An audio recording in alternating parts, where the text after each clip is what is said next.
అందరికీ నమస్కారం. రాష్ట్ర ప్రజలకి, శ్రేయబలిసి ప్రతి ఒక్కళ్ళకి విజయనగరం డిస్టిక్ ఎమ్మెల్సీ దువ్వాడ శ్రీనివాస్ టెక్కలి నియోజకవర్గం ఓడిపోయిన ఎమ్మెల్యేనేమో ఆయన. మరి వాణి అంటే దువ్వాడ శ్రీను ఉంచుకున్న ఆమె. మరి ఆమె పిల్లలకు అడిగేదాకా ఆమె చెప్పనే లేదంట ఆ పని గురించి. మరి ఆమెకు తప్పు అనిపించలేదో ఏమో, మరి ఆమెకి ఏమైనా కళ్ళు కామంతో మూసుకుపోయాయేమో అయితే పాపం. మరి పిల్లలు పైగా ఆడపిల్లలు ఉన్నారని కూడా చూడకుండా, గుర్తుకు రాకుండా, ఆడపిల్లలు అని ఆలోచించకుండా ఒక్కొక్కరికి 14 సంవత్సరాలు, ఒక్కొక్కసారికి 7 సంవత్సరాలు, ఒక్కొక్కరికి 8 సంవత్సరాలు. మరి 14 సంవత్సరాలు అయినప్పుడు ఇద్దరు ఆడపిల్లలు ఉన్నప్పుడు సంవత్సరానికి ఒకరిని ఎట్టకన్నారో మరి మరి అది ఎవరికి అర్థం కావటం లేదు. ఒక సంవత్సరం తేడా చెప్పింది ఆమె. 7 సంవత్సరాలు అయిపోయినా మళ్ళీ 8వ సంవత్సరం మళ్ళీ పిల్లనగన్న నేను, నాకు 3 ఆడపిల్లలు అంటుంది. మరి ఎలాగన్నదో ఏమో, మరి ఎట్టి పరిస్థితుల్లో మరి సంవత్సరం కంటారేమేమన్నా అది మనకు మాత్రం తెలియదు. ఆమె ఏమైనా కన్నదేమో, మరి అది ఎలాగంటారో ఏమగానో. ఎట్టి పరిస్థితుల్లో 3 సంవత్సరాలు 4 సంవత్సరాలు గ్యాప్ ఉంటుంది, కనీసం 2-3 సంవత్సరాలు గ్యాప్ ఉంటుంది. మరి సంవత్సరానికి ఎలాగన్నదో ఏం, మరి ఇంకా అంత భగవంతుడు తెలుసు, మనకు తెలుసు, మనకు తెలియదు, ఆమెకు తెలుసు అన్నమాట. మరి పిల్లలు కూడా చూడకుండానే ఆమె ఏ విధంగా అంటుందో ఒకసారి ఆలోచించండి. మళ్ళీ మనుషులు మాత్రం బ్లాక్మెయిల్ చేస్తుంది. మరి బ్లాక్మెయిల్ చేసి ఆమెను ఏం చేయాలి, ఎలా చేయాలి ఒకసారి ఆ రాష్ట్ర ప్రజలు కూడా ఆలోచించండి.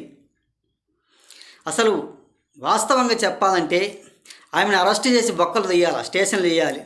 నిజంగా అయితే నిజాయితీ పనులుగా అయితే మాత్రం ఒక సంసారం 3 పిల్లలు ఆడపిల్లలు ఉండగా, ఆమెకు 3 ఉండగానే, ముగ్గురు పిల్లలు ఉండగానే మరి కామంతో కళ్ళు మూసుకొని పోయి ఆ వాణి గారు చేసిన పని మరి ఒకసారి ఆలోచించండి. మరి ఆమెను అరెస్ట్ చేసి లోపల వేయాలా, ఎవరిని వేయాలి ఒకసారి ఆలోచించండి. మరి శ్రీను భార్యను అరెస్ట్ చేసి లోపల వేయండి అని అంటదంట. ఇప్పుడు ఎవరిని లోపల వెళ్ళి ఎవరిని కొట్టాలి అనేది ఒకసారి ఆలోచించండి, చెప్పండి మీరు రాష్ట్ర ప్రజలు ఏమన్నా. మరి దువ్వాడ శ్రీను అంకుల్ నన్ను ఉంచుకున్నాడమ్మా అని తర్వాత చెప్పిందంట. అది ఎంతవరకు సహజం ఒకసారి చెప్పండి. మళ్ళీ నన్ను ఉంచుకున్నాడు అని చెప్పడానికి సిగ్గు శరమ దానికి ఏమన్నా ఈనమ్మానం ఏమైనా ఉందా? ఇప్పుడు ఎవరిని కొట్టాలి ఒకసారి ఆలోచించండి. అలాంటి ఆమెను భూమి మీద ఉండొచ్చా, పుట్టకూడదా?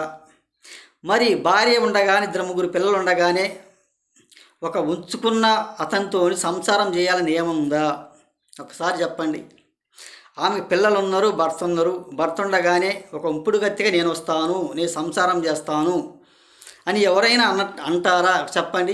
ఏ కోర్టులో అయినా, ఎక్కడైనా సుప్రీంకోర్టు కానీ, హైకోర్టు కానీ న్యాయమూర్తులు ఒకసారి అడిగి చూడండి, ఈ ధర్మం ఏమైనా ఉందేమో, ఈ న్యాయం ఏమన్నా కోర్టుల వాళ్ళు చెప్తారేమో.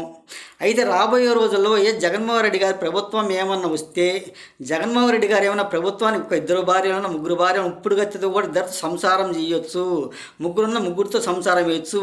అవతల భర్త ఉండగానే ఆ భర్తకి ఎదురుగా భర్తపై మళ్ళీ ఇతర ఉంచుకున్నపై సంసారం చేయొచ్చు అని ఏమైనా తీసుకొస్తానే అని కూడా అన్నాడేమో. అయితే మాత్రం అది మనం ఇంతవరకు మాత్రం ఎవరికి తెలియదు. మరి వైఎస్ఆర్సీపీ వస్తే మాత్రం అదేవిధంగా రూల్స్ తీసుకొస్తాడేమో అని ఆలోచించవలసిందిగా. ఇది చాలా మంచిది కూడా కాదు.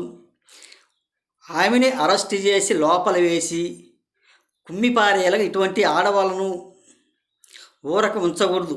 ఈ కామందువులను ఒకసారి ఆలోచించుకొని, చాలా మంచిది కూడా కాదు. ఆమె మాట్లాడే మాట తీరు కానీ, పనితీరు కానీ మన సిగ్గు లేక, బుద్ధి లేక మళ్ళీ అటువంటి మాటలు మాట్లాడుతుంది.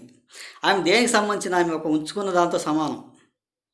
ఇది ఎక్కడే కానీ లేదు, ఎవరు చెప్పరు కూడా అని తెలియజేస్తూ, ఆమెకు బుద్ధి రాదు. ఇటువంటి పనులు ఎవరే కానీ చేయవాకండి, ఎక్కడే కానీ లేదు అని ఆలోచించవలసిందిగా.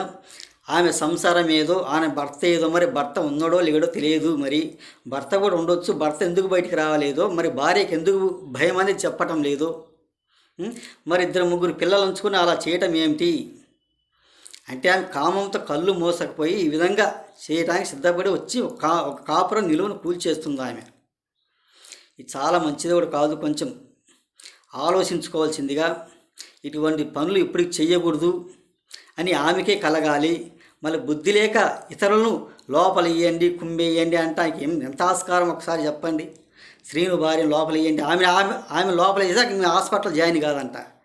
ముందు 4 కుమ్మి లోపల దిగితే అప్పుడు సరిపోదు కదా. ఇటువంటి తప్పుడు పనులు ఎవరు చేయకూడదు, చీరగాక చీర అనేది అని తెలియజేస్తూ ఇది చాలా మంచిది కూడా కాదు, రాష్ట్ర ప్రజలకి శ్రేయస్ ప్రతి ఒక్కళ్ళకి ఆమె బుద్ధి రావాలి అని తెలియజేస్తూ ప్రతి ఒక్కళ్ళకి హృదయపూర్వక ధన్యవాదాలు.